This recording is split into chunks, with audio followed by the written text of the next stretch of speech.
right, good morning. Happy Monday, everybody. Another great week ahead of us. Thank you for joining the Cannabis Minority Report here at the NCIA, the National Cannabis Industry Association. We have a great episode today. I know I say that every week, but I know it's true every week because we have some great guests here. Today we have Chris Jensen and Tiffany Watkins, the chair and vice chair of the DEI committee at the NCIA. Tiffany is also the founder of Vanguard Media online, and Chris is the founder of Jensen Security Consulting. So great conversation with them coming up today. As you all know, we jumped right into the news, so we're going to go ahead and do that today. And Tiffany and Chris, feel free, of course, to weigh in on anything. I'm going to give you all a much more proper introduction in just a little bit, but we're going to jump into the news first. So first off, as always, I do start with the NCIA announcements. The first thing that I really want to point out today is that we are tentatively scheduled our equity workshop tour for the spring, looking at New York, possibly New Jersey, Chicago, and Detroit at the end of April and May. We are seeking sponsorship right now for all these different workshops. And so once we get that locked in, we're going to have an amazing time. Our workshop tour really is a place for everybody to connect, come together, galvanize, work on building community, and recognizing that we are a part of a national community. Dr. Mila Marshall, who was a guest on here a few weeks ago, she said something on one of our recent Power Hour calls that, people of color, we have to realize we are a national network. And the more that we silo ourselves off, the more that we're really playing into a lot of the structural stuff that keeps us from being able to leverage that national network. So that's what these workshops are for, is to let people plug in together, connect with each other, and recognize the strength that we have in numbers and in network. So hopefully you'll be able to join us if you're out there in any of these markets, and we look forward to connecting with you.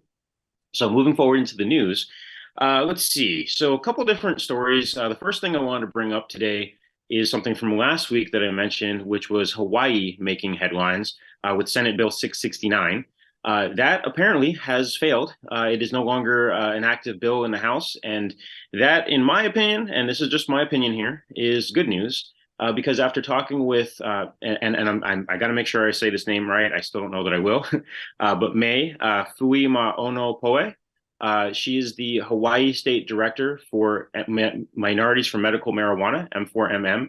We had a pretty good conversation the other day where she broke down for me the kind of the details behind the law, behind the bill, sorry, not law, the bill, and what it was doing. And it was really very similar to what we see in a lot of other states, where the limited number of medical operators were basically going to be able to convert and transition into the adult use space pretty easily, pretty quickly, and at the same time lock out, in a lot of ways, a lot of the legacy operators and the caretakers and the people that have been standing the industry up for a long time. So that was something that we just don't support. We really like to see bills that are more inclusive. We haven't seen too much of that in this country yet, but we are hopeful that we will continue to move in that direction. So seeing the bill not work in Hawaii, it's not that we're not for legalization. It's not that we're not for adult use, but what we are for is equitable policies and equitable laws. So we'll be reporting more on that as time comes, as things develop, because at the end of the day, it's just the beginning. Because at the end of the day, we still do need to see adult use come into play in Hawaii. And it's a state that it has a lot of visibility. So we need to help do whatever we can to get it done right. So I wanted to definitely bring that up. The next story is something that a lot of folks have been talking about. Really, I mean, this is mainstream news. Silicon Valley Bank as well as Signature Bank failed last week. They both had to get, I don't know the exact term, but they basically came under the umbrella of these different authorities, these different agencies, right? I'm not a banking expert, so I don't know how all those details work. What I do know is that the concern, and this is actually a quote from Kuiko Castillo, the president of MCBA, the Minority Cannabis Business Association. And let's see, where do I have this here? I have I lost it for a second. Oh, I think the less desirable effect that SVB could have on the cannabis industry is sucking the oxygen out of the Senate Banking Committee ahead of any movement on safe banking. And that's how it really looks to affect our industry, right? We didn't have a lot of cannabis companies being banked by SVB. SVB at the end of the day was a very much, a tech bank. It banked a lot of the venture capital backed tech companies in the country. I think about 50% of banks of tech startups were banking at SVB. This is very different than in cannabis, where there is no one central bank that we all use. in large part because we are still an industry that is separated state to state. So with all the different states separated, there's no one centralized bank. So we're not likely to see one bank close and all the cannabis businesses have to scramble. Cannabis business bank accounts closing on a regular basis is something we're used to in general. But the thing that I think is really of note here is, as I said, the safe banking issue. Safe banking is something that at the NCAA we're promoting, we're lobbying, we're advocating for, especially if we can get those plus features in. The plus features being for safe banking, the protections for minorities in the space, the protections for CDFIs and MDIs to make sure that these banks, these institutions that traditionally serve minority communities, have extra protections and are included in safe banking. And so with this this new bank failure situation going on, the concern is, will we be able to advocate properly in the Senate, in the House, or will they be focused on these issues rather than safe banking? That's another plug and a shout out to our lobby days coming up in May 16th to 18th, where we will move on Washington with about 150 to 200 of our citizen lobbyists, members of our organization, to advocate for safe banking as well as other things in our industry. So, and with a focus on Main Street cannabis as well as equitable cannabis. Let's see. So that was the two main national stories, or I guess one is not national, but it does affect the nation. The other thing I wanted to mention today is that marijuana MSOs sue New York over adult use retail license delay. Now, this is an important story, not just for New York, but also for the rest of the country, because we see here a similar tactic to what we just saw in Hawaii and that we've seen in Illinois. We've seen it in Michigan. This is, to be clear here, this lawsuit is being brought by a coalition of a very small handful of MSOs, multi-state operators, the big guys in the room. And I'm not trying to sit here and say that they're all bad, they're all evil, anything like that. What I am saying, though, is that they do sometimes employ these kinds of tactics where they will basically, it's a little bit of a smokescreen, in my opinion, that they're putting out there that this is. I'm going to go ahead and read from here. Actually, I have. It is critical that we stop the CCB and OCM, Office of Cannabis Management in New York, from continuing to unconstitutionally legislate and compel them to start implementing the law that was enacted by the legislature to ensure that the promises of social equity, safety, and economic success are realized. That's a quote directly from the press release. Another quote, and yet that clear legislative intent is being subverted by overzealous regulators who have taken it upon themselves to make up policies that are limiting participation to an extremely narrow group. The reality is that the New York market for the medical side of things has been limited to a very narrow group, and that CARSC, this coalition, is made up of a very small, exclusive, narrow group. What New York is trying to do that is being pushed back against by this coalition is they have actually dedicated the first 150 licenses towards justice impacted individuals. Otherwise, social equity, justice involved, all these different words that we use. But the attempt is to make a more equitable industry by rolling out the licenses to, yes, an exclusive group of people that were deemed to have been disproportionately impacted by the war on drugs. So anyway, that's just the news today. Wanted to mention these different stories. I think that it's important to make sure that we recognize that there's a lot of smokescreen out there. A lot of times the main headline makes it seem like the cannabis industry, is one thing when in fact it's maybe another thing going on. And I think it's really important, especially when you are a true advocate of the plant and you really want to see equity in this industry, that you dig a little deeper and that you look and find out what is really going on here. Because oftentimes the headline and the people that have the money to put the headlines out there are not actually doing service for the equitable side of the industry. So Tiffany, Chris, I don't know if you guys have anything that you'd like to add to any of this, but yeah, feel free. I think go ahead, Tiffany. Sure, thanks. And it's really short and sweet for me. All these things that we hear, everything that you've spoken on, Mike, the stuff that's in the news is just proof that there is so much more work to be done. As many of us across the country rest on our laurels of this industry and how it's burgeoning and people are, doing the most and making the most, it's just not there. So as long as folks are left behind, it doesn't make any sense. So it just signifies to me that there is just so much work left to be done that we need to really truly focus. And that focus really does need to lie upon our Black and brown communities. most of which were most affected by the war on drugs and subsequently everything leading up to now. So buckle up. Absolutely, yes. Buckle up, I think, is indeed the term that we can use for this industry for sure.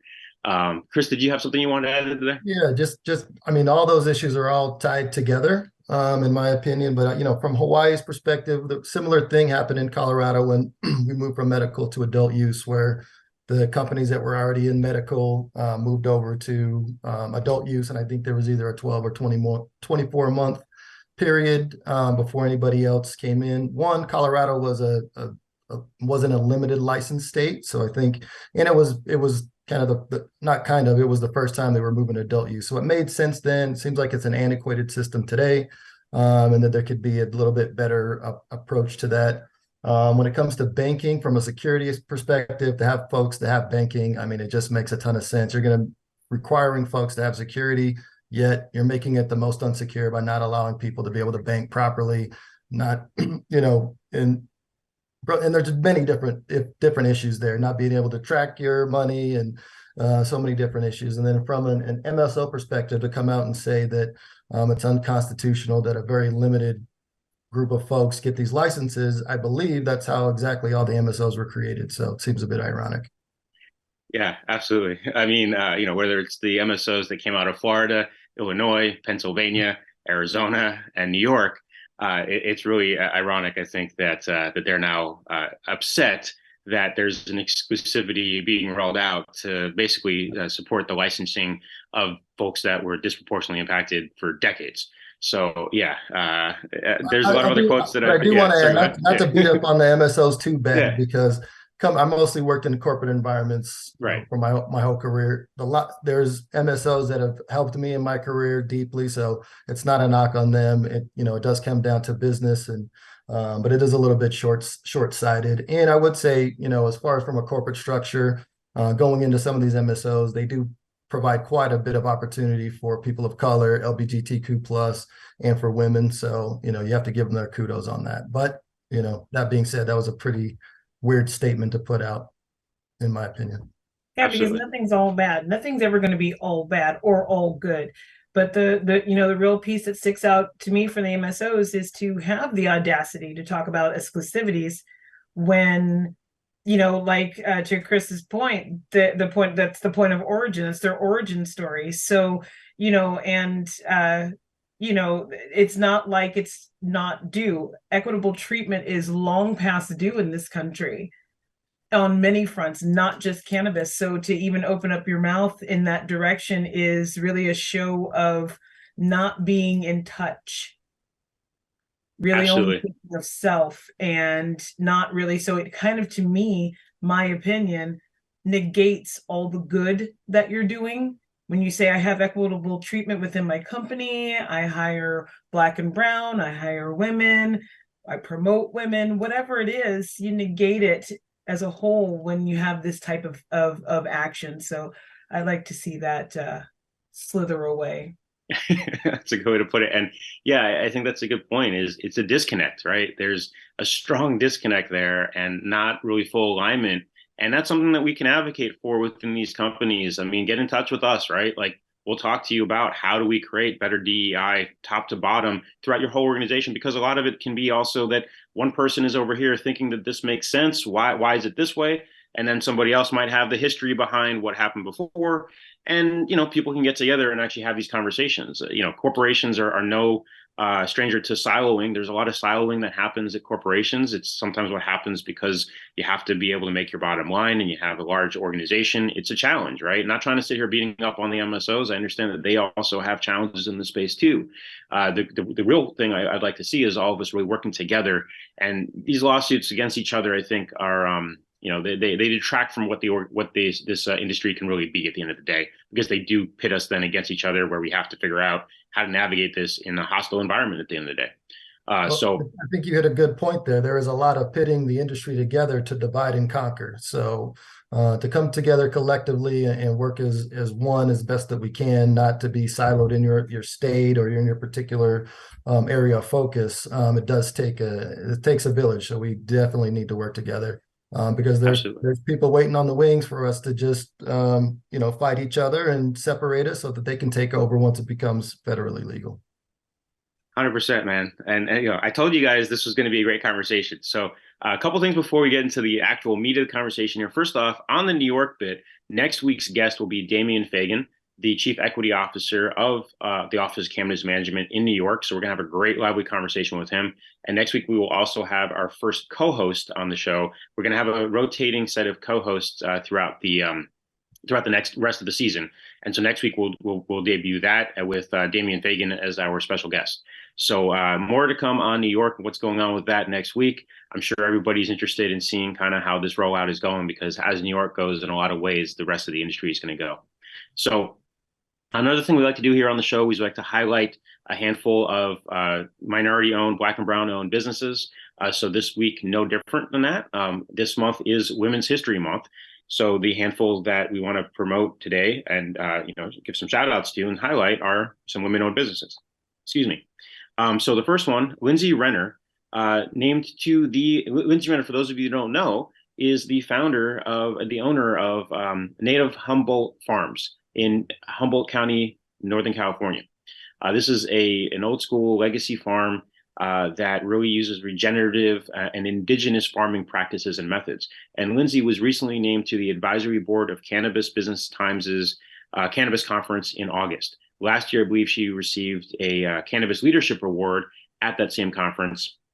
And it's really just an amazing story. I did have the link. I'll make sure we get that link out in the show notes later. But there's a link to a great article that Cannabis Business Times put out on Lindsay. Tells a great story. The thing that really stuck out to me was that Lindsay ended up purchasing the land that her ancestors originally inhabited, and that is now the land that she is farming on and creating amazing cannabis flower and products. She's vertically integrated and just a really pure-hearted, strong leader individual. She's worked with BACA, the Bay Area Latino Cannabis Alliance, to really bridge some gaps between Northern California and the urban areas down here in the Bay Area. So yeah, Lindsay, amazing person, amazing leader. And this is a quote from the article: "Every cannabis leader has to be persistent and patient in order to survive in this industry. I also truly feel that a leader must have the purest, truest intentions for the plant. And if they do, that's when the real magic happens." So Lindsay, thank you so much for all the work that you're doing out there and really just as an advocate for the plants and for equity in this industry, and reminding us of the roots of this industry in this country, which is the indigenous roots at the end of the day. So thank you, Lindsay. Another couple of women we wanted to shout out to here real quick. Jessica Velasquez, Indiva Advisors.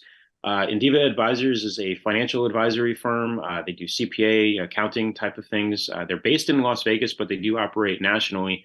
And, I've known Jessica for a few years, and I got to say, this is a company that really does what they can to help the legacy folks figure out how do we integrate into this regulated space. I say that from my personal experience of having worked with them a few years back, where they were really kind in the process of onboarding me and helping me figure out how to be in this regulated space and not making me feel like I didn't belong, which is sometimes the case when you're dealing with certain professionals in this industry. So, Jessica, thank you for all the work that you're doing in the space.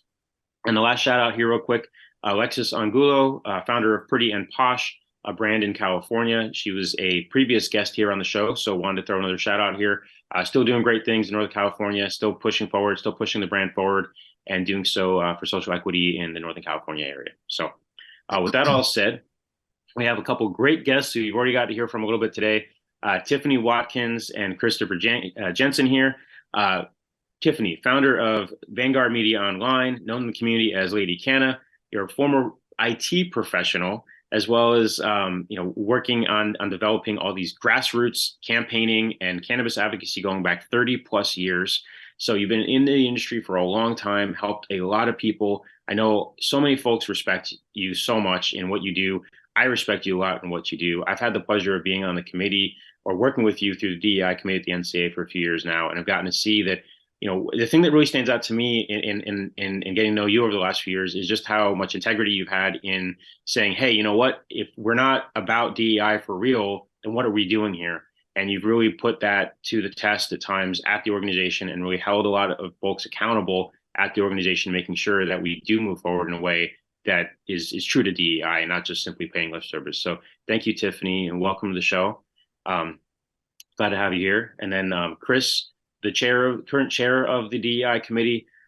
Man, as you know, I've known you for a few years also, and I think Chris here. So I should actually read a little bit of the actual details here, so everybody here else gets to know who Chris is. But Chris has been working in physical security in the cannabis space for many years now. Chris is one of the original people to go through the ArcView group and get funded by them several years ago at the very beginning, early stages of this industry. Chris, you've been attending NCIA events since they first started, really looking at the industry from a perspective of how do we create more equity and diversity within the industry from really the early days of regulation. And on a personal note, what I really appreciate is, I still remember, and I'm always remember the first time I met you at a conference. It was actually an NCAA conference in Boston several years ago. You were just one of the most welcoming people. Like within minutes of meeting you, everybody else that I met through you and around you has always been a solid person that was always really about helping first, like not trying, and I know you work in the sales space, but it was never about sales. It was always about the relationship building, always about how do we help? How do we serve each other? How do we build a community? How do we do so in a way that respects each other, respects the plant, respects the community? So, Chris, thank you. Welcome to the show, and congratulations on stepping into the role as the chair this year. So thank you both for being on the show today. Thank you. Thank you. Absolutely. So basically, let me see. First thing I want to talk about, look, you guys have both been in this industry for a long time, right? Whether it's the regulated space, whether it's the advocacy, legacy space, really a good long time here. Can you give our audience a little bit about your background and why DEI in cannabis is of particular importance to you personally? So let's start with Chris here today. Why is DEI really important to you personally, especially with your history in the industry? Yeah, absolutely. And I'll kind of touch on, starting within the industry. The company that I was with, Cannabis Security America, was one of the founding members of NCIA, our founding company to join. And a lot of those lessons of, partnering and being open, came from those early days to stick together. I think the DEI really is important to me because from those early days, I was a lot of the times one of the only people that looked like me in a lot of these rooms. So a lot of this stuff can be overwhelming. There's a lot of white noise. There's a lot of like, do I belong here? This is intimidating. There's all these, high level people. So it's important to me to show an example that we're here, we've been here when we're doing good things in the industry, but to make it easier for people that want to enter the industry or maybe don't know where to quite go, to give them an idea that they do belong, we do belong, and there's a pathway for you to be successful within the industry. So I just think that's important to support people regardless of what they look like or where they come from, so that they feel welcomed and feel respected within the space. Because let's face, there's a lot of jokers that you run into that try to make people feel bad about something or talk a big game, but they don't ever deliver. So to help people to just to say, really, you belong here, how can I help? And that's why it's important to me. Awesome. Thank you, Chris. Appreciate that. And I got to say, yeah, that's exactly what I'm talking about. The welcomeness that you really, embody, and seeing how you ran the first meeting of the year as a chair of the committee, I thought was an extremely welcoming, way that you kind of conducted things. So appreciate that. Tiffany, how about yourself? Why is DEI important to you personally in the space, especially as somebody that's been advocating for cannabis for so many years? I think that what's number one for me is the fact that I have been in this space for going on 32 years now. And the one constant that existed then in the late 80s and right now is that people are oppressed for a plant. And because there hasn't been a lot of movement, we think there's been movement. We talk about all these things that move around, and that's a macro view. But in our micro views in our communities, it is still the same. There's so much stigma. And then that stigma is even sevenfold when there's a Black or brown face or a woman who's a mother or something like that attached to it. And I fight for equity because of that. I fight for equality because we need it.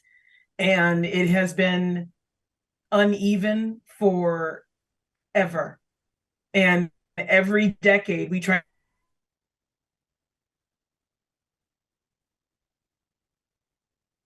Is that me or is that think we lost Tiffany for a second here.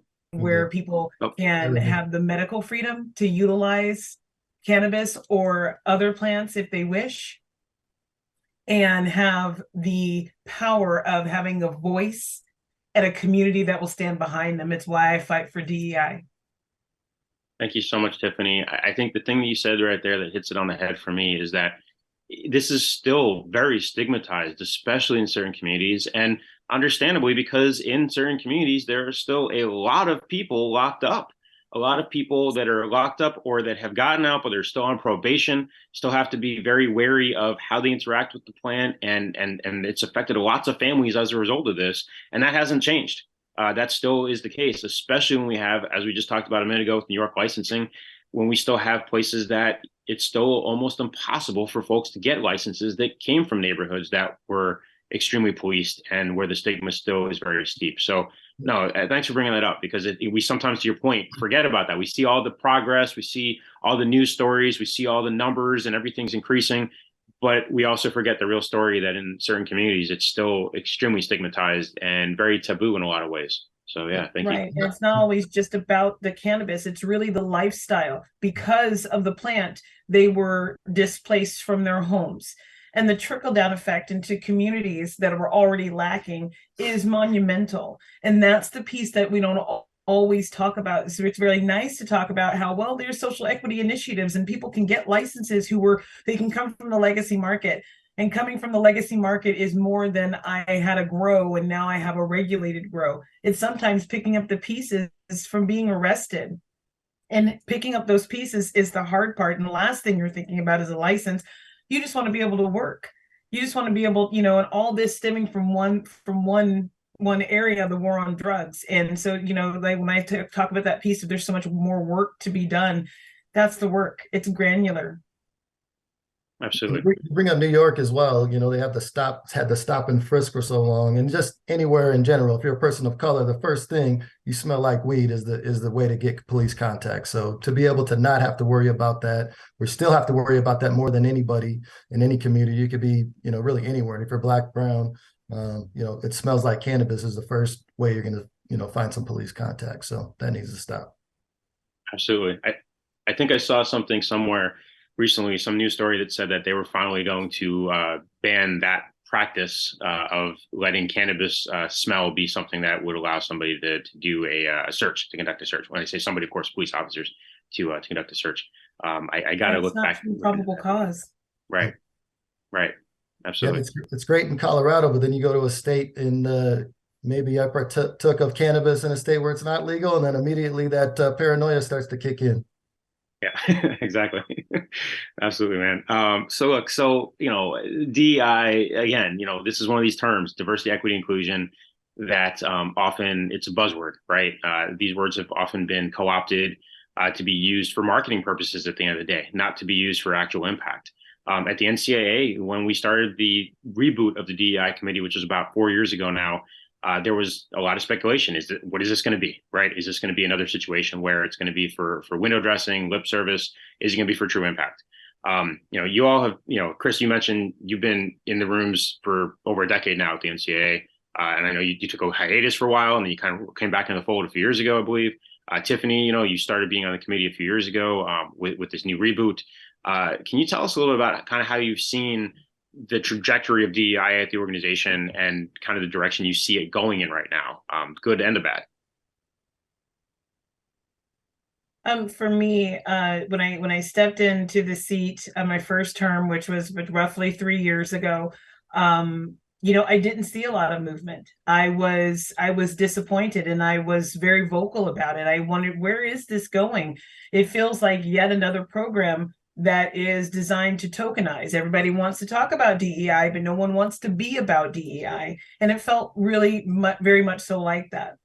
I took a little bit of time, Mike, you were very helpful in that, in just kind of learning the history of where this was trying to come from and what you were trying to do. And it started to get better. I was ready to pull my business away from NCIA because I didn't want DEI being tokenized. It's very special to me and others. I'm not special, but I just really was in that space of this needs to mean something, especially right now. And then the second term, I saw a little movement. I saw our voices being broadened, not just some throwaway idea. We started being more integrated with other committees. People were listening to us and understanding that this has to be a part of everything or it means absolutely nothing. And now here we sit. I'm now vice chair, and that doesn't mean a whole heck of a lot, except for the fact that, I get to help wrangle some of the things in and really help to broaden our voice. But we're starting to get this traction with DEI where others outside of the organization want to hear from us. And ding, ding, ding. That is where I wanted it to be. I wanted them to know from those who have the faces and the life and live in the oppression, for them to understand that we are business owners, we are thought leaders, we have ideas, and you need to listen to us too. And that's where we sit now. So for me, you asked me what's the future of this, is more momentum. We've started this ball rolling. And if I'm never on the committee again, which we know that's probably not going to happen because I love it, but if I'm not on the committee again, I know that this will propel into the future the way that we want it to. We're leaving behind a legacy. I appreciate everything you just said, and I'm thinking about one specific time. This was a couple of years ago. I think it was around when you were in that crux type of a position, like whether leaving or not. It was when I think we're working on KOA. We were working on putting together our feedback and our comments, and it was, are we just going to provide some comments and that's going to be it? And what ended up happening was our DEI committee got together. You were on that call, Chris. I believe you were on that call too, if I recall correctly, and we came up with several points of emphasis within KOA. KOA, of course, the act that Schumer and Booker, Senators Schumer and Booker, and Senator Booker and Senator Schumer had proposed to the Senate a couple years back, and so we came up with what we consider our feedback. And what I really appreciated about that experience was working with policy council at the NCAA, Krishi Koja and Michael Cooper and other members as well, really paying attention and caring about what we were positing, not just simply, to your point, just dismissing it and saying, oh, okay, whatever. Now we've done our job. We listened to them, but actually taking those points and how do we incorporate them in a legalese manner that embodies what we can do as an organization. And our words were incorporated directly into that 37-page document that we put out of our public comments on that. So I think that was, to me, a great first step that showed, okay, this is real. It's not just lip service anymore. And again, Chris and Tiffany, thank you for being such an integral part of that. Yeah, Chris, I was just going to interject. I had much of the same thoughts as Tiffany when I first joined the committee. It was about 3 years ago as well. And I think the entire group was rumbling like, what are we really doing here? Does this really even matter? And you got to give a shout out to Khadijah Adams, because she took the reins from that meeting and just said, that was then, this is now, and this is what we're doing. And I, shout to her. And then, Christine De La Rosa came behind her. So, really standing on the shoulders of giants of two great women that have, taken it by the reins, schooled us in what we need to do and really been very supportive. And got to give you your flowers, Mike, because you've worked tirelessly in the background and in the foreground to put a lot of different things together and pull people together from all over the country, all over the world, that are, really important to this movement. So shout out to you. And like you said before, I had a chance to be at the Detroit workshop, the social equity workshop a couple of years ago. If you haven't been a part of one of those, I would highly recommend, if it's in your city or you can travel to one of those. That was an amazing event that we did. It brought some amazing people, both the attendees that were in there to learn from us, but also the people that were on the panel. That was absolutely amazing. So yeah, we've come a long way, but we got a long way to go. And we actually, Khadijah Adams did a mini motivational talk for us that day. Yes. It was, it was quite a treat. I had a few folks afterwards came back and said, hey, that was life-changing for me. And I understand why, because the kind of words that Khadijah Adams brings forth sometimes are life-changing. Absolutely, indeed. Khadijah, who also was the host of this show for the last couple of seasons, has been such a trailblazer. So no, definitely some much respect to Khadijah, as well as Christine, and also Amber Center, the first year of our committee, which was a huge challenge trying to figure out the waters. Amber took a lot of the flack, honestly, at that time for what we weren't doing right, because everybody was upset that we had just started. And Amber was like, look, we just started. I don't know, what everybody expects in year one. But she took a lot of flack there, and a lot of respect to Amber being a trailblazer in that way. So, everybody that's come before, it's been, a lot of people handing off to each other in a positive way, handing off to each other intentionally, as you said, Tiffany, that we know that whatever comes next, we got the ball rolling. And everybody has kind of come in, done their part without their egos involved, and said, okay, how do we keep building this thing? So, no, I appreciate you guys, putting some perspective on that. Let's see. One more question on the DEI committee specifically, and then I kind of want to ask you guys some questions about yourself, time allowing here, of course. But what can we expect specifically from the committee this term? This next, I guess the term is another 9-10 months now. So what can we expect coming down the pipeline this year? I think we have Chris, a lot of great content coming out. So we've got, some podcasts coming out that are going to really put the spotlight on the things that we're doing. A few webinars that may be coming out and some blog posts. I think more consistency of getting that message out and a little bit more force and taking it, we're the National Cannabis Industry Association. So instead of focusing on individual states, focusing on, how does the DEI movement affect us nationally, and then a lot more reaching out and working collectively rather than working in our silos of we are in this organization, so we're only going to focus on this organization. I think we're going to see a lot more partnerships where we're reaching out to other groups like MCBA and Minorities for Medical Marijuana, et cetera, to really be that collective force nationally, strengthen numbers. So I think that's part of what you'll see from the DEI this year. Excellent. We're also going to see a lot more of the content personalized. We have currently a partnership with MG Retailer, and they've given us a column space so that we can have our voices heard by lots more viewers. And the personal touch, what I found from the original relationship with them was that the personal touch of learning about personal stories of bias and racism was eye-opening for many of their readers. And I think that it really shares the perspective of those of us in DEI and our reason, our passion behind it, what we want to see changed through our own personal experiences. And I think that helps to bridge the gap. It helps to create a pathway of information so people can have an understanding. Many people live their entire life not truly understanding what it means to be oppressed or what it means to not get a seat at the table or have a barrier to entry. And I think through our personalized stories, through our process of going through cannabis is very valuable. So I'm very grateful for that relationship. So we'll see a lot more there as well. Oh, that's awesome. I know that you produced your company, and this is a great segue into my next question, but your company produced a really amazing publication last year that was a compendium of the different stories that were in MG Retailer from the DEI committee. Adrienne Adams and Raina Jackson and Mark Slaw contributed to that. There's some amazing personal stories. And you put it together in a really nice format. I mean, when I say nice, I mean, that's not doing it justice. It was beautiful. It was a really beautiful format. When you shared that with us, everybody was blown away on the committee call. It was like, wow, this is amazing. And this is our stories. And I think that it's moving to see the personal stories that we often glaze over because, again, it's, hey, did you know that there's 500,000, new dispensaries this year or whatever it may be? Not 500,000 new dispensaries, but you get my point, is that we're constantly celebrating all that stuff, and rightly so.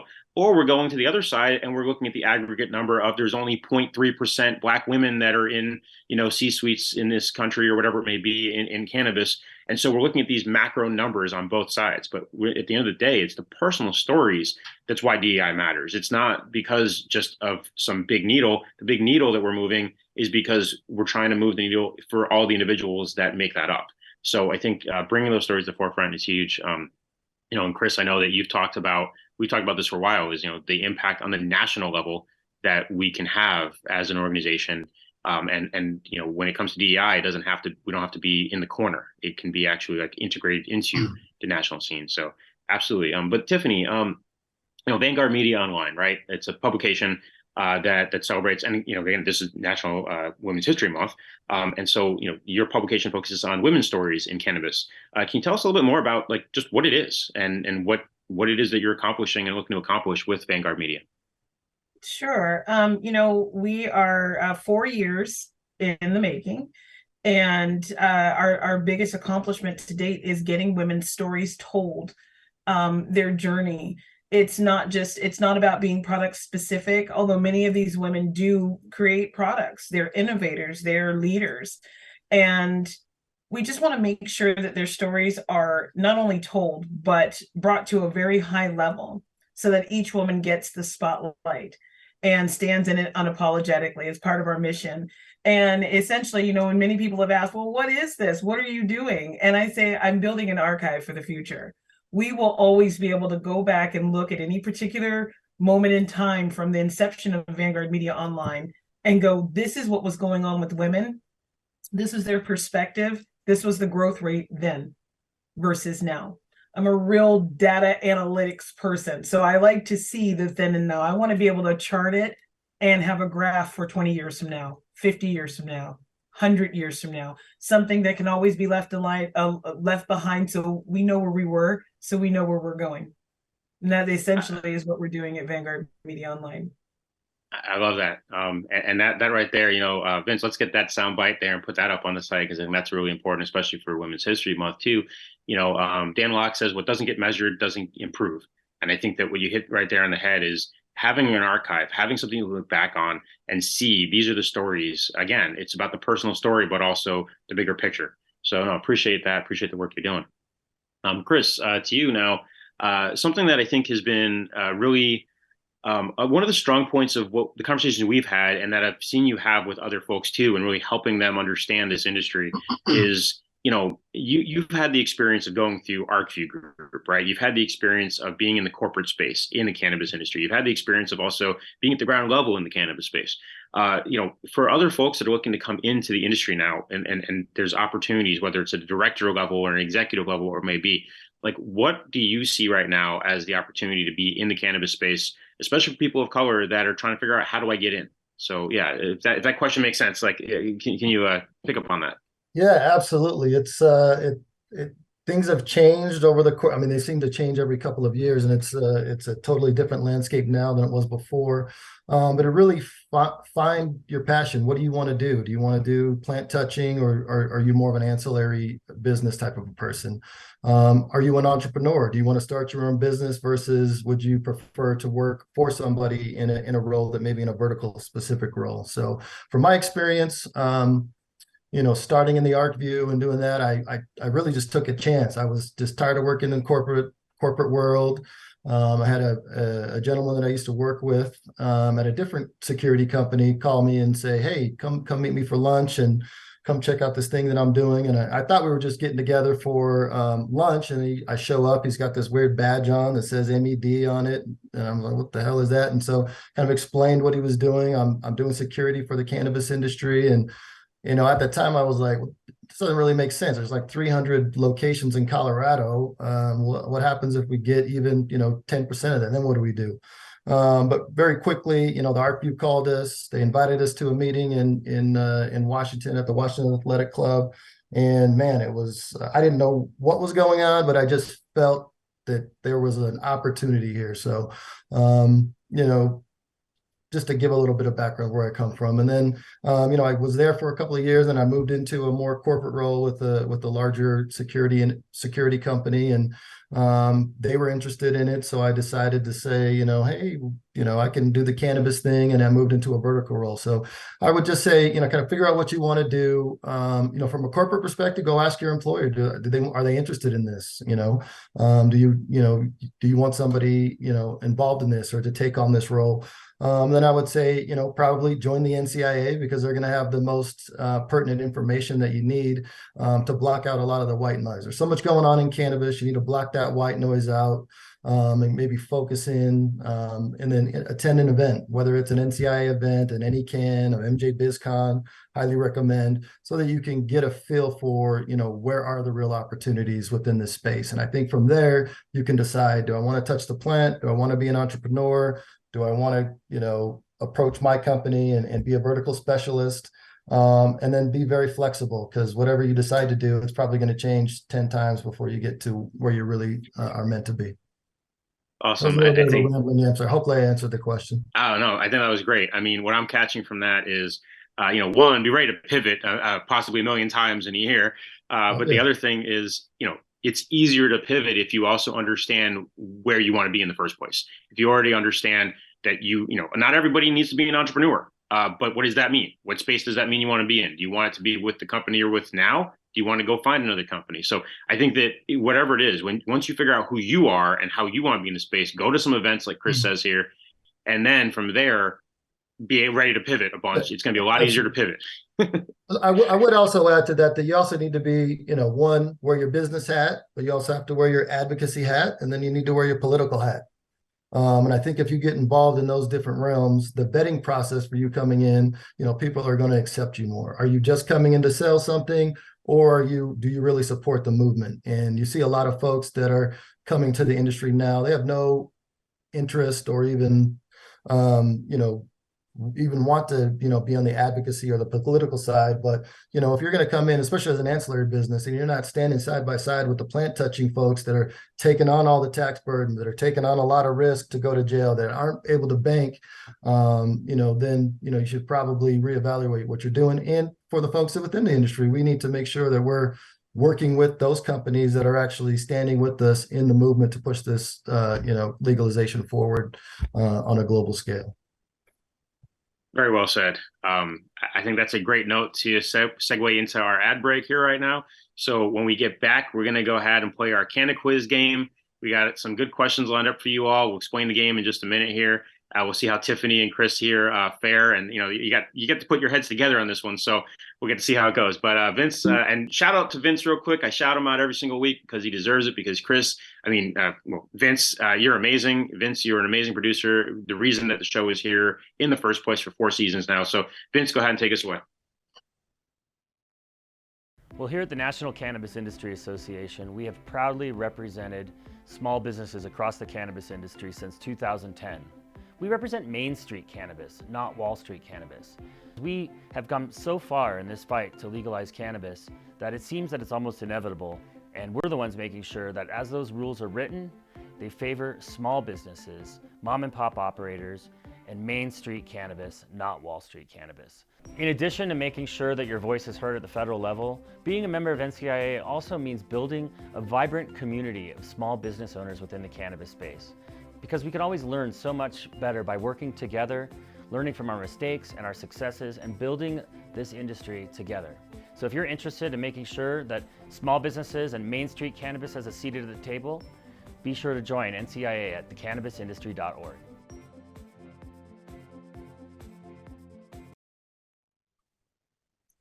All right, so welcome back. We're about to play our Canna Quiz game here with Tiffany and Chris. So the way Canna Quiz works is that it's basically just a straightforward multiple choice question here that we'll ask you all. There's not really much preparation you can do on this. You kind of either have to know it or not, or you have to kind of figure it out. And that's what we're kind of quizzing here, right? Can you kind of figure out, with the insanity of the regulations and the policies and the rules of the cannabis industry, can you go ahead and take a multiple choice test on that? So yeah. With that said, C. Exactly. We're going to pick C for everything, right? So Vince, let's make sure the questions all have B as the right answer. But no. So with that said, the first question we're going to ask here is coal mining is often seen as the or a legacy industry in the United States. Today, the national coal industry employs fewer than 60,000 people. Comparatively, cannabis continues to grow as more states bring open, regulated markets online. At the end of 2022, how many jobs did our industry support nationwide? So at the end of 2022, how many jobs did our industry support nationwide? Is it 100,000, 275,000, 425,000, or 700,000?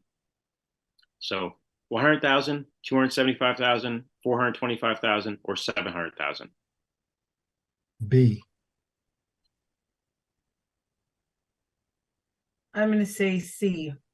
Okay, so Chris is going with 275 and Tiffany's going 425. Chris, you should have stuck with your original plan, which was to go with C, because the correct answer is 428,059 full-time equivalent jobs supported by legal cannabis as of January 2022. Last year, the cannabis industry created an average of 280 new jobs per day. So Tiffany, you nailed it right on the head. And that's actually one that I would say that I don't think that was so random necessarily. I think that there was a little bit of deductive reasoning. Both of you were close, right? Chris got the closer one to it, and Tiffany, you nailed it right on the head. So next question we have here. American media and popular culture often associate medical cannabis use with the Rastafarian religion in Jamaica.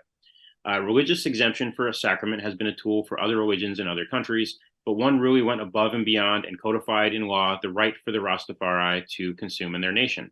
Which is it? Which country went ahead and made the law for Rastafari to consume in their nation? Is it France, Sweden, Italy, or Spain? France, Sweden, Italy, or Spain? B, Spain. And I'm Tiffany, going what to do you got? say Sweden. So you should have stuck with Chris's original strategy again. The answer is Italy. The Italian Supreme Court Jedi mind tricks. ruled. You have Jedi mind tricks here. The Italian Supreme Court ruled in 2008 that possessing or using cannabis is not against the law, but a religious act if the person is Rastafarian. More specifically, they declared that Rastafarians use cannabis not only as a medical, but also a meditative herb. And as such, it is a possible bearer of the psychophysical state to contemplation and prayer. Pretty forward-thinking stuff, especially in 2008, I got to say, from Italy there. So yeah, Italy, absolutely. So we got one last question for you to see about, let's see how this works. So the legacy cannabis market has left its impact on global culture, from music to movies, seemingly everything it is mentioned. But what modern day cultural and economical phenomenon started with weed?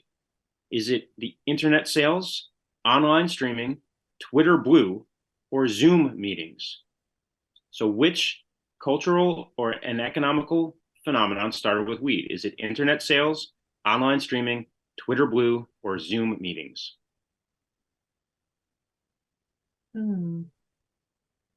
It's a tough one. Yeah, it is a tough one. I'm going to go with the streaming. Okay. Online streaming. And Chris, what do you got? I should go C, but I'm going to go A. And you're going to be right this time. So you deviated from your strategy. This time you got internet sales. Answer. Author Jamie Bartlett recounts the incident in his book, The Darknet. In 1972, long before eBay or Amazon, students from Stanford University in California and MIT in Massachusetts conducted the first ever online transaction, he writes. Using the ARPANET account at the Artificial Intelligence Lab, the Stanford students sold their counterparts a tiny amount of marijuana. The incident is less of a secret and more of a frequently whispered story about the origins of e-commerce. So you got it there. And I'm glad you deviated from C this time, because C would have been wrong, but you got it. So Chris, I think you got 1 out of 3. I want to say, Tiffany, you got 1 out of 3. So, hey, you didn't get 0. You didn't get shut out. And that definitely has happened here before on the show. I think only one person I want to say so far has gotten 2 out of 2, but we got to go back and confirm that. And actually, in the past we did 2, but we threw an extra one in there because we have 2 of you on here today. So, no, good stuff. It's fun times, and Vince, maybe from now on, and this will be a test to see if any of our future guests are listening in right now. From now on, the answer will always be C. And we'll see if any of them have just telling us that they watch the show also, or whether or not they actually do. So look, with that said, anything else that you'd like to share with our audience, and any last closing thoughts, particularly about DEI in the industry, or just anything, any words of wisdom you'd like to leave us with as we start the week? Let's go to Tiffany first, and then we'll close out with Chris here today. Sure. I think I'm probably a broken record everywhere people have seen me speak, but I like to definitely remind folks that when you are approaching this industry, approach it with advocacy and an understanding that you are now an advocate, you're an activist for this plant. And remember that there were people who came before you that paved the way time and time again with the blood, sweat, and tears of life to have this space where we can go to a store and purchase cannabis. And never forget that. Honor them first and above all in your work. And that will lead you down the path of DEI. You'll be definitely diverse and equitable, and you will include everyone that needs to be included. Awesome. Thank you, Tiffany. Chris, you got to follow that up. So what's your closing remarks here today? what Tiffany said, but in all seriousness, I would just say, just from a professional's perspective, this is not an easy road to riches. It is a difficult industry to be a part of. There's lots of ups and downs. Go to an event, because that's when you can really go and see your true impact and what you're doing on a day-to-day basis. you're not alone. That the professionals from all across the board, whatever they're doing, they're having the same struggles and the same victories and the same frustrations as you are, and it's good to go and be with your tribe. So go to an industry social, go to a networking event, get out there and talk with folks, and don't just get bogged down in your day-to-day, because it can be overwhelming, and just know that you have support out there. Awesome. I appreciate you both. Look, Tiffany, Vice Chair of the DEI Committee, Chris, Chair of the DEI Committee, you are doing great work. I know it's time. It's time. It takes time. It takes energy. It takes frustration. It takes the blood, sweat, and tears you're talking about. It takes all these different pieces, and it takes remembering all those that came before us as well, and that are still right now paving the way and suffering through incarceration and community impact and things of this nature. So this is why the DEI side of things, the DEI aspect of our industry, I think is so important compared to really any other industry. Not that all other industries shouldn't also be conscious of this, but in our industry, I think it's absolutely imperative. And I know that you all are doing this work on the ground level here with us. So thank you so much for everything you do at the organization, in the community, in the industry. With that said, we're going to go ahead and wish everybody a wonderful rest of your week, or whenever it is that you're listening to this. Make sure you subscribe on Spotify, Anchor, whatever platform you use. We also do the show here, live recording on LinkedIn Live every Monday, 10 a.m. Pacific, 1 p.m. Eastern time. So you can chime in and you can chat in the comments and show us some love in live time. So anyway, with that said, everybody have a wonderful week, wonderful time, and we'll talk soon. Thank you. The Cannabis Minority Report is a production of the National Cannabis Industry Association. Hosted by Mike Lomuto, directed by Vince Chandler. Our producers are Bethany Moore and Aaron Smith, and our executive producers are Vince Chandler and Mike Lomuto.